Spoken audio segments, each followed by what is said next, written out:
Philippe Gosselin. Merci, Monsieur le Président. Ma question s'adresse à Monsieur le Premier ministre. La manifestation de dimanche dernier a rassemblé dans le calme, dans la sérénité, et oui, des centaines de milliers de personnes dont je faisais partie. Pas des excités, pas des cathos rabougris, comme le disent certains, ou des ultras, mais non, des gens ordinaires.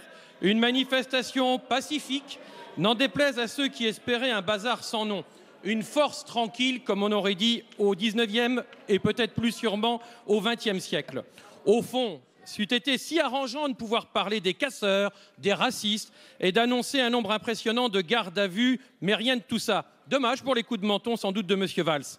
En revanche, la sérénité n'est pas au rendez-vous du gouvernement. Quelle fébrilité, cacophonie!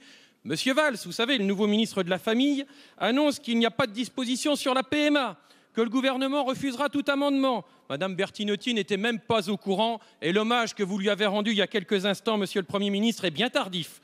Puis Bruno Le Roux prend la parole, dit qu'il n'est pas question que le groupe PS se laisse avoir. Il est contredit par le Premier ministre lui-même. Et puis c'est le président du groupe Écolo qui s'emballe. Et puis Madame Annick Le Petit, c'est difficile à suivre, on y arrive enfin. Finalement, au terme d'une folle journée qui n'est pas nantaise, celle-là, l'annonce inattendue, incroyable tombe, le gouvernement renonce à présenter son projet de loi. Nous y croyons à peine, il était temps d'ouvrir les yeux. Excite donc le projet qui fâche. Est-ce qu'il reviendra, ne reviendra pas? On ne sait pas. On évoque même depuis ce matin le groupe PS qui pourrait le reprendre à son compte. Une vente à la découpe, une rébellion, je ne sais.